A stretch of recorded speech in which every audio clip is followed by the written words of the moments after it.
Abra sua Bíblia, por favor. Abra sua Bíblia, momento da palavra de Deus.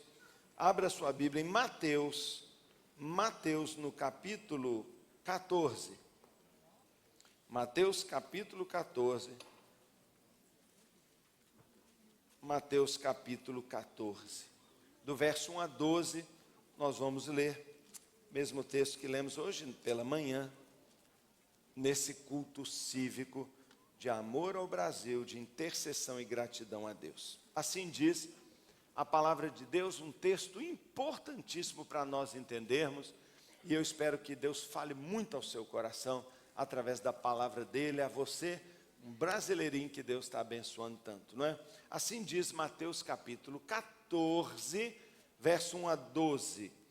Por aquele tempo, o rei Herodes, também conhecido como tetrarca, ouviu os relatos a respeito de Jesus e disse aos que o serviam: já sei, esse é João Batista. Esse Jesus que está aí fazendo tanto milagre, na verdade é João Batista. Ele ressuscitou dos mortos. Por isso, estão operando nele poderes miraculosos. Que varada nágua que esse rei, hein? Sabe nada, hein? Sabia nada. Que João Batista o quê? É Jesus mesmo. E agora a gente vai entender por que ele voou desse jeito. Porque ele estava cheio de culpa e de pavor. Olha o que esse maluco fez. Pois Herodes havia prendido e amarrado. Ele prendeu e amarrou. Prendeu e amarrou João Batista. Isso aqui é o diabo quer fazer, muitas vezes, com os servos de Deus, não é? Colocou-o na prisão por causa de Herodias. Olha que história feia. Mulher de Filipe, seu irmão. O cara tinha tomado a mulher do irmão. E João dizia para o rei, então, João, um pastor, dizia para o rei: não te é permitido viver com ela. Herodes queria matar esse homem, mas tinha medo de matá-lo por causa do povo, porque este o considerava um profeta, como realmente ele é. No aniversário de Herodes, a filha de Herodias dançou diante de todos, e agradou tanto a Herodes, que ele prometeu, sob juramento, dar-lhe o que ela pedisse. Influenciada por sua mãe, olha a política de bastidores, né? Influenciada por sua mãe, a filha de Herodias disse: dá-me aqui, num prato, a cabeça de João Batista. Esse que está falando contra esse adultério que Herodias e Herodes estão vivendo. O rei ficou aflito. Ele não queria fazer isso. Ele não podia fazer isso. Mas, e falou de público, prometeu na campanha, se comprometeu com esse valor, e agora ele é, como o rei, obrigado a fazer algo que lá no fundo ele talvez nem quisesse. Porque o texto diz, ele ficou aflito, mas por causa do juramento e dos convidados, ordenou que lhe fosse dado o que ela pedia. Mandou decapitar João na prisão. Sua cabeça foi levada num prato e entregue à jovem. Toma, você está querendo, está aqui, Ela não queria, lógico que vai querer uma cabeça. Ela levou para a mãe dela. Não é isso que você queria, mãe? Agora toma essa cabeça. Os discípulos de João vieram, levaram o seu corpo e o sepultaram. Depois foram contar isso a Jesus. Feche seus olhos mais uma vez e vamos pedir a Deus. Senhor, aqui está a tua palavra, fala ao nosso coração. Por favor, Deus, fala ao nosso coração. Em nome de Jesus. Amém.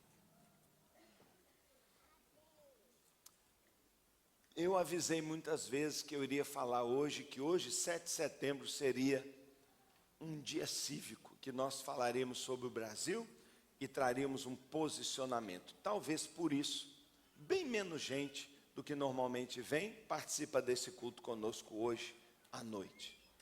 O assunto política normalmente tem gerado uma forte rejeição mesmo de muitas pessoas, dos evangélicos em particular, por várias causas. Primeiro, as pessoas ficam incomodadas quando a gente fala em política na igreja, porque pensam assim: a igreja, que deveria ser um aprisco de ovelha, o pastor acaba querendo fazer dele um curral eleitoral.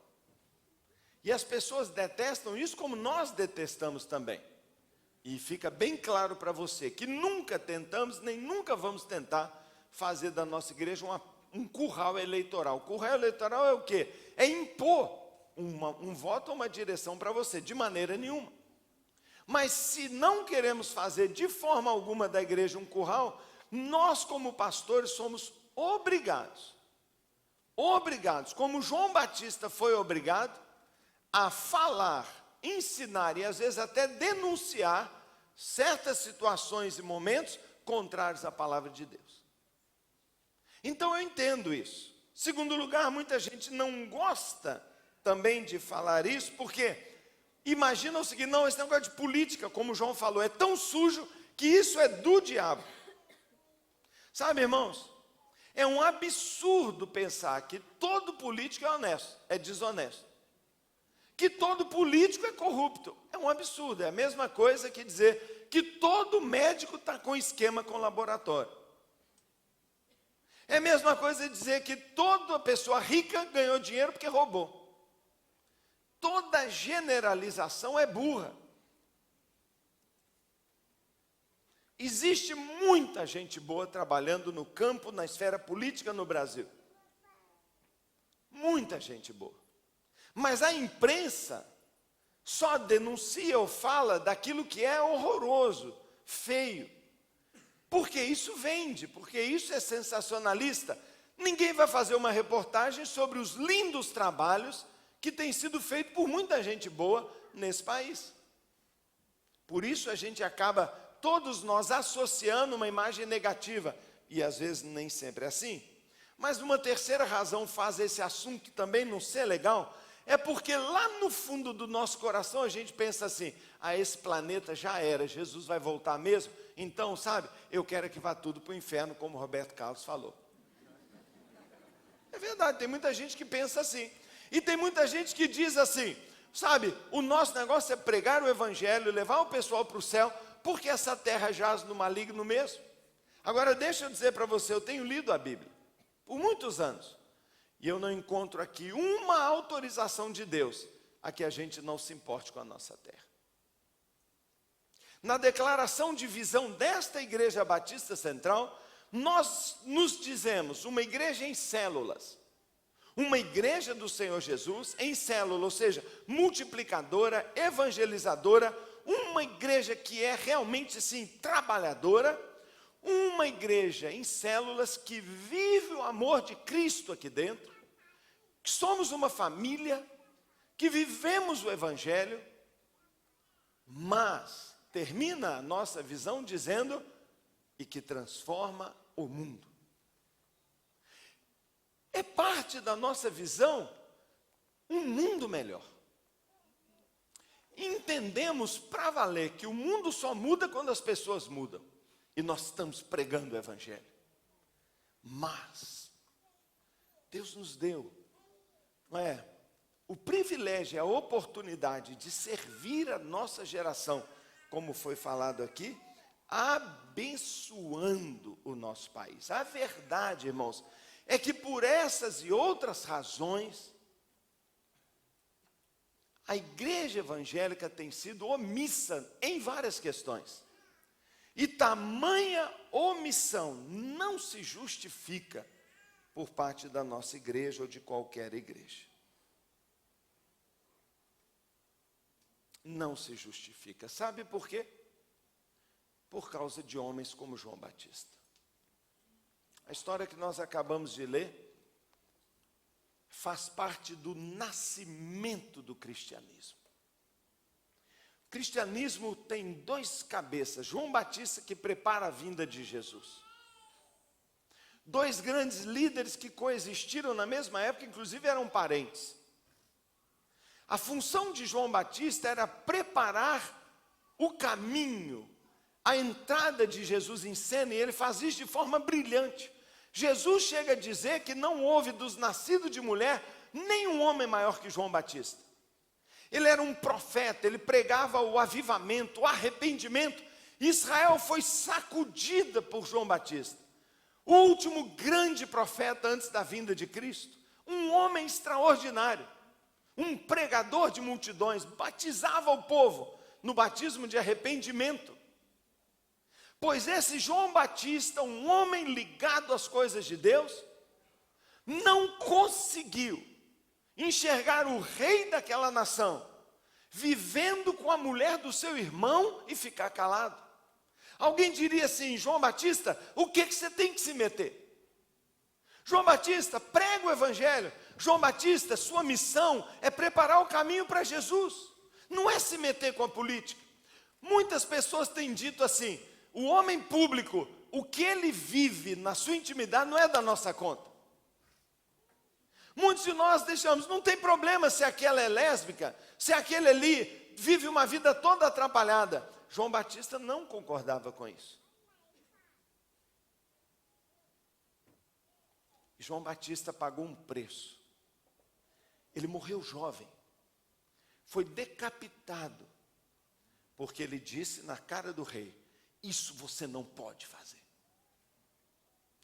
Não pode fazer isso. Por que não pode?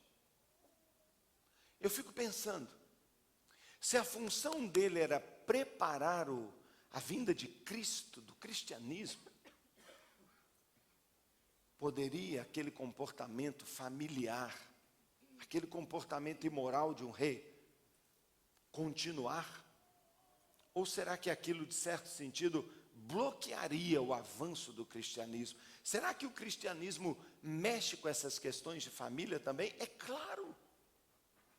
E aquele homem dá a sua vida e morre, segundo alguns, tolamente, porque ele tinha coragem de dizer para um rei: você não pode ser rei agindo assim. O que eu diria, ou o que nós diríamos a respeito do profeta Natã, que teve que ir lá na sala do rei Davi dizer: você está envergonhando a nação e atraindo maldição sobre Israel por causa do seu pecado. O rei, que tinha uma espada e podia também matá-lo facilmente, ele era um profeta. E o que você vai dizer do profeta Isaías? E o que nós vamos dizer do profeta Jeremias? Eu não sei quanto tempo Jeremias ficou na cadeia sua vida. Quase que passa a vida inteira em situações terríveis, porque ele apontava o dedo.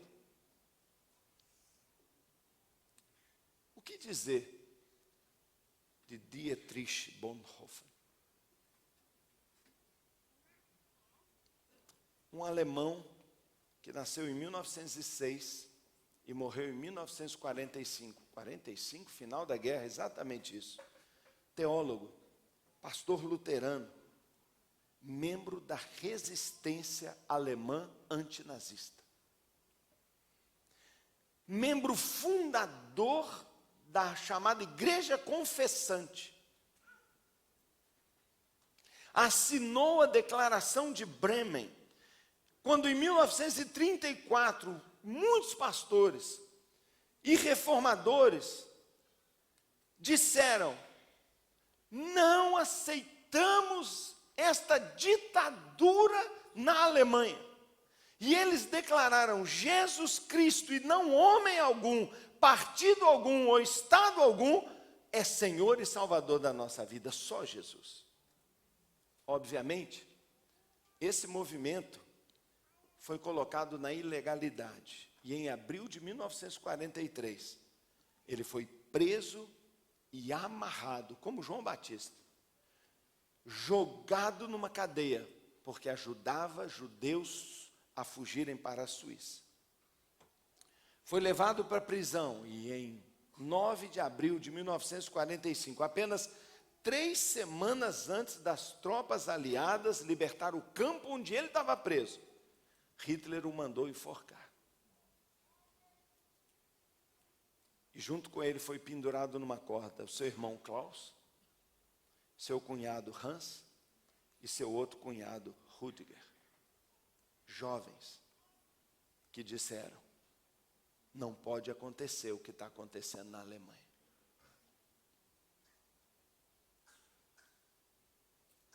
Sabe, irmãos, nós estamos vivendo um momento agora no Brasil, estamos a 1 mês da nossa eleição. A 1 mês da nossa eleição. E com base nessas histórias e em princípios bíblicos, nós entendemos e precisamos entender a importância do nosso voto. Porque no sistema que nós vivemos, no sistema democrático, o voto nosso tem o poder de fazer escolhas e operar mudanças como nunca. De 4 em 4 anos é dado para nós uma tecla confirma que tem poder de mudança. Durante o ano inteiro nós trabalhamos com família, com pregação do Evangelho, fazendo encontros, nós fazemos tanta coisa, mas num dia, o governo reúne todo mundo e diz: expressem a sua vontade e votem. E eu creio que nós, muitas vezes não temos entendido o quanto nós podemos, de uma só vez, realizar tanto através do voto para a construção de uma nação melhor.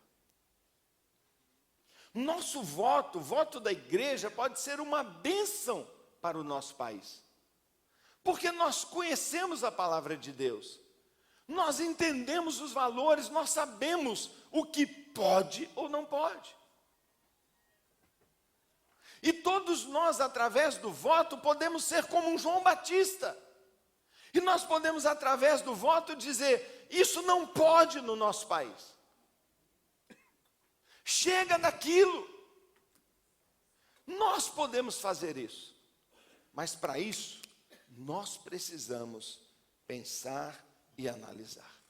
A Bíblia diz que nós, igreja, somos a luz do mundo.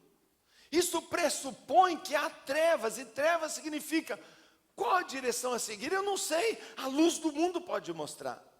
A Bíblia diz que nós somos o sal da terra, e o sal significa então que tem apodrecimento. Apodrecimento é o mesmo que corrupção. E se o sal for colocado, isso pode ser preservado. Nós somos o sal da terra. Nós somos a luz do mundo. Você percebe como esta eleição tomou contornos singulares. Quando foi que você viu um avião de um candidato explodindo numa queda, e de repente, de um dia para o outro, o cenário mudar todo, e toda a campanha, toda a estratégia, tudo jogar fora e todo mundo começar de novo? Incrível. E essa polarização que nós vemos na nossa nação, antigamente, tudo mais ou menos, qualquer um está bom. Hoje é totalmente contra ou totalmente a favor. Uma polarização, uma tensão no nosso país. A gente sabe que tem alguma coisa que precisa mudar. A gente sabe. Em todos os níveis de administração, de política, de gestão, nunca se viu corrupção como a que nós temos visto no nosso país. E nunca se viu também tanta violência, tanta injustiça, tanta coisa esquisita. Se as eleições sempre são importantes, essa é super importante. E leva a igreja a uma reflexão. Há cerca de um mês, pouco menos de um mês, 3 semanas atrás, nós tivemos a nossa reunião anual do que nós chamamos a Global Kingdom Partnership Network. é um grupo mundial, mas no Brasil tem um capítulo onde líderes de grandes igrejas se reúnem para planejamento, oração, companheirismo, troca de apoio. Já há vários anos nós fazemos parte, no capítulo Brasil, que reúne pastores e líderes de todas as denominações. Milhões de membros esse grupo representa, milhões. Representando a Assembleia de Deus, Igreja Batista, Igreja Metodista, Igreja Presbiteriana, comunidades, representando a Igreja Evangélica Brasileira. Nós nos reunimos em Londrina e discutimos várias questões, mas num dia específico foi o tempo dos pastores debaterem, orarem, discutirem sobre essa questão e esse cenário político. E unanimemente, todos os pastores disseram: nós temos que nos expressar, nós não podemos ficar calados. Nós temos que poder dizer para os governantes ou para os que se candidatam: isso não pode, como João Batista falava. Isso não pode. E nós estamos aqui, não é, conversando essa noite, com base num documento que nós escrevemos, que estamos enviando para os candidatos, mas também enviando para o nosso povo, para a gente poder pensar e entender. E nós temos dado contribuição, em todos esses pastores, em princípios bíblicos, princípios morais, comportamentais, que queremos ver na política brasileira. Esse é o título dessa mensagem. Alguns princípios que queremos ver na nossa nação, porque tem certas coisas que não pode. O que nós, pastores, entendemos é que quem não conhece o Senhor vai viver debaixo de um certo padrão mesmo. Trigo é trigo, joio é joio. Nós não queremos impor a um não crente um comportamento de um cristão, mas há limites para isso. Há limites, e algumas coisas que têm acontecido no nosso país, nós precisamos dizer: não pode. Eu poderia ficar aqui até amanhã falando, não só agora não, mas ao longo de toda a história política brasileira, de enormes escândalos, de todas as gestões, mas a coisa parece que está perdendo o controle. Nós acabamos de ver aí na capa das revistas mais um outro escândalo, de alguém que diz: eu acabo com todo mundo se eu contar. Tem que contar. Mas fica esse jogo, esse negócio, se eu não contar o que você me dá. Meu Deus, a gente fica muito triste com isso, não é? Sabe, meus irmãos, nós vamos eleger daqui a um mês presidente, vice-presidente, governadores, senadores, deputados estaduais. Nós vamos ajudar a elegê-los. Temos que fazer isso debaixo de oração. A eleição de presidente da República é muito importante, vai definir investimentos, vai definir prioridades, planos estratégicos, linha, é importantíssimo, mas talvez você não tenha ideia da importância que é a eleição dos legisladores. Porque um presidente é capaz, sim, de implantar uma grande obra de infraestrutura, um asfaltamento, uma estrada, uma ferrovia, claro. Mas as decisões que se tomam nas casas de lei mudam a vida, estabelecem padrões que talvez nós não queremos, e que talvez à luz da palavra nós dizemos: isso não pode. Eu teria, como eu disse, tantos exemplos, mas hoje à noite eu vou focar num exemplo particularmente maligno e perigoso. Chama-se o Plano Nacional de Direitos Humanos 3. Você conhece? PNDH 3? Tem que conhecer. No finalzinho do governo do presidente Lula, ele apresenta essa proposta e quer passar, mas não pode, porque a imprensa, porque a igreja, ele segura. Nos próximos anos, essa guerra acontece dentro do Congresso, não é?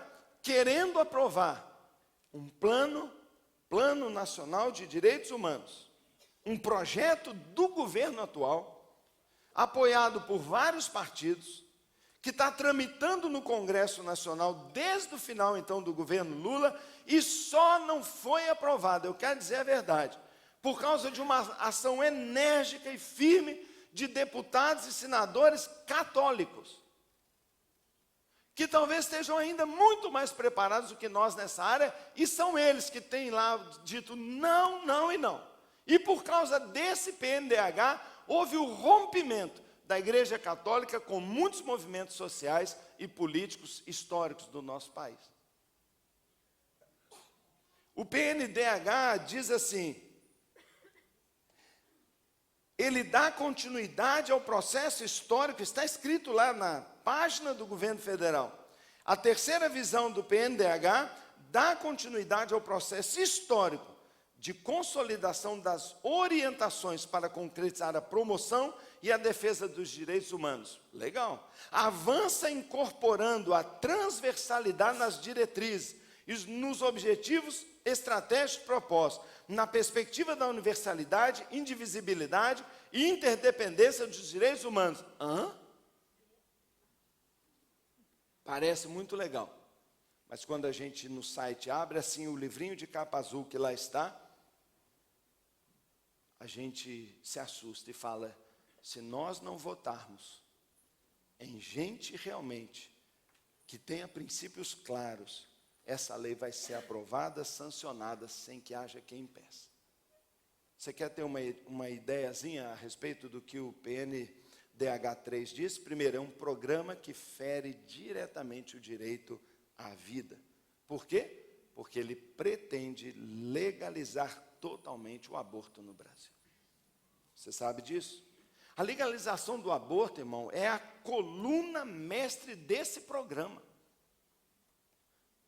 Eu não sei o que você pensa a respeito, mas aborto é crime, irmãos. É morte. Ah, pastor, mas tantos países já permitem. É verdade, a Bíblia diz que o mundo jaz no maligno. A Bíblia diz que esse mundo será inclusive governado pelo anticristo. E tudo está sendo preparado para que um governo completamente maligno lidere essa nação. Então, o que está sendo aprovado é cada vez mais anti-Deus. E nossa obrigação, ao invés de largar para lá, é fazer o trabalho do diabo muito mais difícil do que ele pensa. Porque nós estamos aqui para destruir as obras do diabo. E nós estamos aqui para dizer: não, isso não pode. E sabe, legalização do aborto, não, isso não pode. O PNDH 3 também propõe a formação de uma comissão permanente de investigação do cidadão. Que, simplificando, acaba com o fim das liberdades individuais. Ele também pretende proibir a exposição pública de qualquer símbolo religioso, o fim dos feriados religiosos, uma limitação gravíssima da liberdade religiosa, garantida na nossa Constituição. Mas sabe, grandes interlocutores do governo têm dito: o que nos impede, nos bloqueia para avançarmos mais é a igreja evangélica. Ela bloqueia o nosso acesso às classes C, D e E. Como se algumas ideologias políticas fossem apresentadas como opção religiosa, quase. PNDH 3, ele limita a liberdade de imprensa, propriedade privada e a autonomia do judiciário. O PNDH 3 distorce completamente o conceito de família por meio do reconhecimento total da união civil de pessoas do mesmo sexo, inclusive com o direito de formação de família através da adoção. Ou seja, vai frontalmente contra o princípio bíblico de casamento e família. PNDH 3 induz o país a um estado totalitário, limita direitos fundamentais de liberdade de expressão e religiosa. Isso está dentro do nosso Congresso há muito tempo. Há muito tempo. Sabe, irmãos, em todos os partidos políticos, existem pessoas que defendem essas ideias. Todos os partidos políticos. mas alguns partidos que vocês conhecem muito bem, o PNDH3 é a própria plataforma política. É linha, é diretriz. Por exemplo, o Partido Verde. Partido Verde, ainda que a gente curta pra caramba, eu particularmente, a questão ambiental, ecológica, mas o Partido Verde tem como bandeira a absoluta legalização da droga no Brasil. Eles dizem que essa é a grande maneira de combater o tráfico. Talvez porque eles nunca trabalharam numa casa de recuperação e não sabem como é e o que nós temos vivido lá. O Partido Verde é totalmente a favor do aborto e do casamento homossexual. Então eu pergunto, como nós podemos apoiar um partido ou candidatos de um partido que tem como bandeira obrigatória institucional de toda a legenda um princípio como esse? Não podemos. Todos os partidos têm gente trabalhando nessas áreas, mas 3 partidos têm esse programa como seu fundamento ideológico e seu programa político: o PV, o PSOL e o PT. E nós temos que ficar e dizer para eles, isso não pode. Isso não pode. Portanto, eu tomo esse exemplo apenas para dizer de como a gente teria que se posicionar. E nós, discutindo amplamente lá, chegamos a uma listagem de, eu vou citar apenas para você, princípios que nós precisamos observar na hora de votar. Você quer saber de alguns? Primeiro, nós, Igreja do Senhor, somos pela vida e pela família. Você é? Eu sou. Eu sou. Porque isso é Bíblia pura. Sabe, ser pela vida significa, em primeiro lugar, que nós somos contra a legalização do aborto. Ser pela família significa que defendemos o casamento monogâmico, heterossexual, como está na palavra de Deus. Ser pela família significa que nós somos contra a prostituição profissionalizada, o abuso, a pedofilia, a pornografia. Nós somos pela família. Então nós pensamos, um cristão não deveria jamais votar num candidato que tenha estas propostas. Não pode, irmãos. Bem, você vota em quem você quiser, mas você tem que pensar, como eu vou votar em alguém que é totalmente contra os princípios que eu creio e defendo? Irmãos nossos no passado deram a vida por isso. Como eu posso votar um partido que tem seu programa baseado nessas ideias e valores? Eu não posso, porque vai ser uma guerra no Congresso. E a igreja tem que botar representantes que digam, não, isso não pode, como João Batista fez. Portanto, antigamente a gente dizia assim, olha irmão, sabe, não vote nos candidatos que defendam isso, mas vote em outro qualquer que você queira. Eu diria para você, não é assim mais que a gente pensa, e nós mudamos isso. Não só nós não devemos votar nos candidatos que defendam essa posição, como eu creio que nós temos que votar em candidatos que tenham como bandeira exatamente o oposto. Nós temos que escolher candidatos que digam assim, eu vou lutar pela vida, pela família, por esses valores, porque é isso que está pegando. Nós somos, segundo lugar, contra a corrupção, a injustiça e a impunidade. Isso significa que nós só podemos votar num candidato ficha limpa. Isso não é brincadeira. Que não esteja envolvido em denúncias de crimes de corrupção, que defenda a justiça e se posicione publicamente e firmemente contra a fraude, a impunidade e a corrupção. Nós temos que fazer isso. É posição da igreja, irmãos, porque é a nossa chance de mudar esse país. E nós ainda diremos que somos pela liberdade de expressão e de culto. E nós temos que, não é? Claro que desejamos um culto, um país laico. Todas as diferentes expressões religiosas sejam respeitadas, não é? Mas nós não deveríamos votar num candidato que proponha a restrição da liberdade de expressão de fé e que se levante contra princípios cristãos. Nós defendemos a propriedade privada, e você tem que olhar desses movimentos, não é, que tomam a propriedade privada. Esse não é o caminho para uma reforma justa de bens e de riqueza. Somos pela distribuição justa de riqueza, e isso, acima de tudo, significa bons salários, dignidade, não é? Oportunidade igual para todos. Somos contra a violência e arbitrariedade. Somos contra a exploração do trabalhador. Somos contra o abandono, a mortalidade infantil, o descaso com as crianças. Somos pela preservação ecológica. Somos contra golpismos e governos ilegais. Claro! E nós temos que ser, hoje, uma voz de Deus para a nossa nação.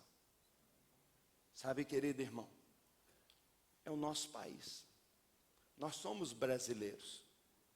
A igreja evangélica hoje é 25% a 30% do povo brasileiro. E nós somos tão brasileiros como qualquer pessoa que tem por aí.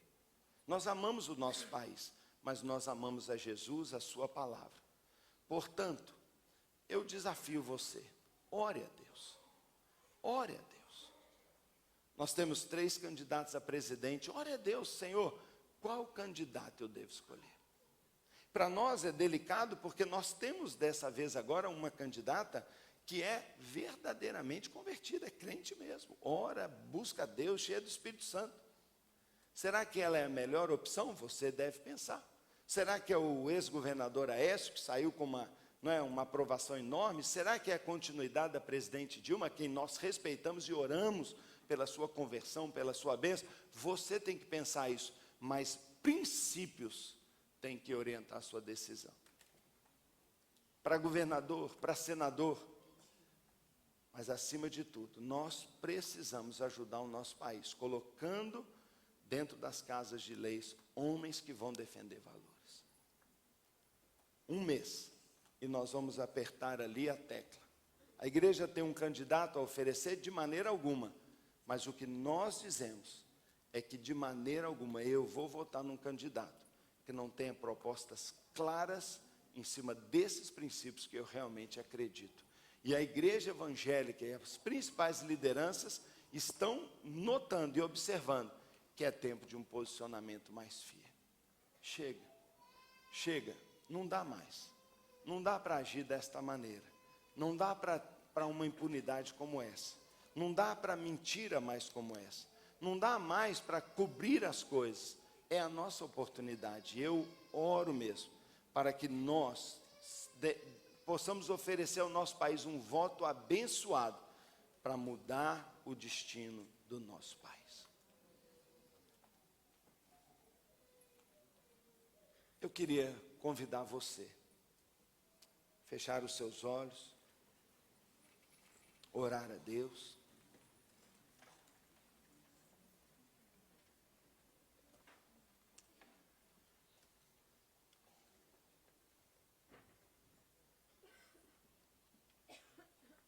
E pedir a Deus direção e sabedoria. E nesse 7 de setembro, nós começamos um mês de oração pelo nosso país. Nós começamos um mês de clamor a Deus e pedimos: Deus, por favor, abençoe a nossa nação. Tem sido tão claro ao longo dos anos o favor de Deus. Nós reconhecemos sim quantas melhorias nosso país passou. A melhoria na renda, a melhoria no ganho, as pessoas se desenvolveram, todos têm seu carrinho, todos estão andando bem. Mas e os princípios? E os valores? E a honestidade? E a verdade? Nós queremos sim desenvolvimento sustentável, mas nós queremos justiça, nós queremos paz, nós queremos liberdade, nós queremos ganhar esta nação para Jesus. O nosso sonho é ver um avivamento no Brasil. O nosso sonho é ver se cumprindo as profecias de que o Brasil se tornaria a maior nação missionária do mundo. O crescimento da igreja chamou a atenção do mundo inteiro e chamou a atenção do diabo. E sistemas malignos têm sido montados para tentar frear o crescimento da igreja. Mas ao contrário, a igreja só avança, só cresce. Porque eu sei que nós estamos dispostos a, se necessário, ter nossa cabeça numa bandeja para poder continuar dizendo: isso não, isso não, isso não.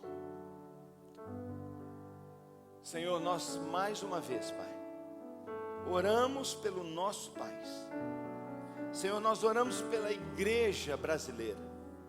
E nós pedimos, Deus, sobre toda a tua igreja, um poderoso avivamento. Para que esses princípios, Deus, comecem em primeiro lugar a ser vividos por nós. Que nós sejamos os melhores exemplos de honestidade, de verdade, de família bonita, de fidelidade. Senhor, abençoa a tua igreja, que ela se levante como um exemplo e também como uma voz profética, que ama, que abençoa. Uma igreja cheia de misericórdia, de graça, de verdade, de amor. Uma igreja que ensina, que orienta, que oferece ajuda. Pai, continua a abençoar tua igreja, todas. Que as igrejas, Pai, cresçam. Que o Brasil se torne uma nação que serve ao Senhor. Ah, meu Deus, como nós queremos isso. Como nós amamos o povo brasileiro. Queremos ver este povo convertido. Entendemos que o diabo está furioso.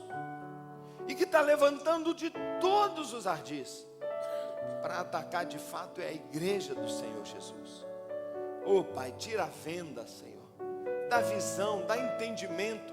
E oh Deus, o Senhor que tem todo o poder, seja feita a tua vontade, aqui no Brasil como ela é feita no céu. Seja feita a tua vontade em Belo Horizonte, seja feita a tua vontade na nossa casa, seja feita a tua vontade nos palácios de governo, como ela é feita no céu. Nós confessamos a nossa fé de que o Jesus é o verdadeiro Senhor desta nação e de que esse país, Deus, pertence ao Senhor por criação e por redenção. O Senhor comprou de todas as tribos, línguas, povos e nações. Com teu precioso sangue o Senhor comprou o povo. Senhor, tem misericórdia, Pai, tem misericórdia. Que te conheçam, Pai, que vivamos como Paulo ensinou, dias tranquilos, para que a tua palavra continue, Pai, a prosperar e avançar. Nós oramos, Pai, pelos governantes. Abençoa, Senhor, tem misericórdia. Leva a Deus alguns que sem compreender, ou às vezes outros até entendendo demais, leva-os ao arrependimento, à mudança. Leva-os a Deus, oh Pai, pelo bem ou pelo mal, Pai. Leva-os, Deus, ao arrependimento. Leva-os, ó Deus, à mudança de postura, porque nós queremos ver, Pai, um país diferente, uma nação diferente, Pai. Tem misericórdia, abençoa as eleições daqui a um mês. Que sejam levantados pela tua vontade, homens de bem. Tua palavra diz que quando o justo reina, o povo se alegra. Mas quando o ímpio governa, o povo geme. Tua palavra diz: feliz é o povo cujo Deus é o Senhor Jeová, é o Senhor Jesus Cristo. Ó Deus, e nós queremos ver o Senhor cada vez mais reinando em nossa nação. Pai, tem misericórdia, Pai. Tem misericórdia, Senhor. Tem misericórdia. Abençoa o nosso país. E que o anelo de liberdade, verdadeira liberdade, que impera há quase 200 anos, comece a se tornar realidade em nosso país, Pai. Verdadeira liberdade, ainda que tardia. Tem misericórdia, Pai. Nós pedimos isso e oramos no nome de Jesus. Será que você pode se colocar de pé? Nós imaginamos que você gostaria de celebrar este feriado, este culto cívico, honrando a sua nação, reafirmando seu compromisso de cidadão de Brasil. E eu creio que não há maneira melhor de que nós, de pé, cheios de respeito e amor ao nosso país, cantarmos o nosso hino nacional, num momento de civismo, de respeito e de compromisso, como cidadãos que somos, celestiais, é verdade, temos dupla cidadania, somos brasileiros e somos do céu. Um dia vamos ser só do céu, mas enquanto estamos aqui, nós vamos deixar nosso legado e nossa marca. Então nós vamos ouvir, os irmãos vão soltar o hino nacional, que vai ser projetado com imagens lindas do nosso país, e que seja esse um momento de orgulho, um momento também de intercessão e de compromisso nosso com o futuro, o destino da nossa nação. E que Deus te abençoe poderosamente, que Deus te ilumine, que Deus abençoe a nossa nação. Amém e amém.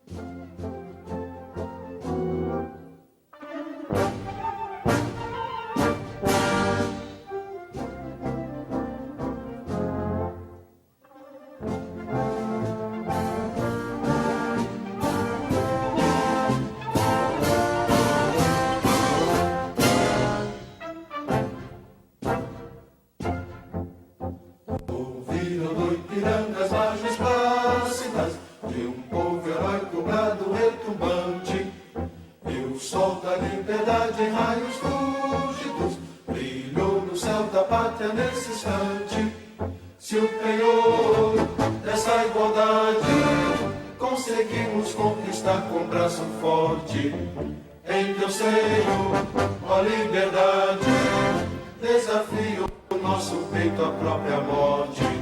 Ó pátria amada, idolatrada, salve, salve, Brasil, um sonho intenso, um raio vívido, de amor e de esperança a terra desce. Se em teu formoso céu risonho e límpido a imagem do cruzeiro resplandece, gigante pela própria natureza, esperas forte quadro do colosso, e o teu futuro espelha essa grandeza, terra dourada, entre outras mil és tu Brasil, ó pátria amada, dos filhos desse sol és mãe, gente, pátria amada, Brasil.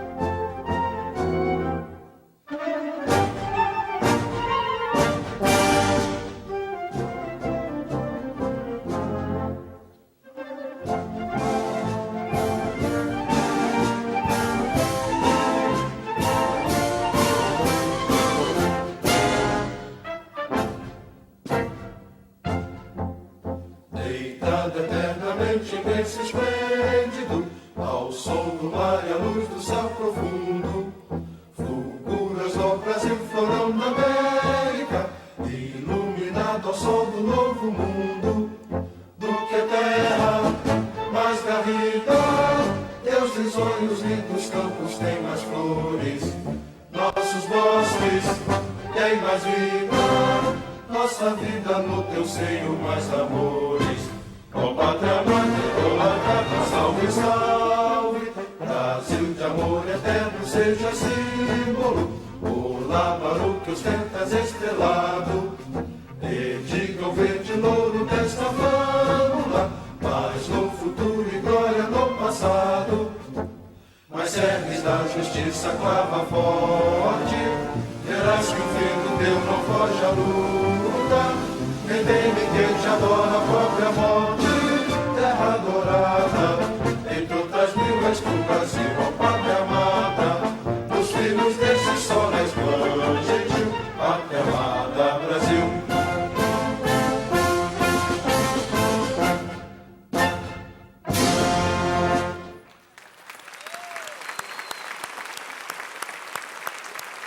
Que o Senhor te abençoe.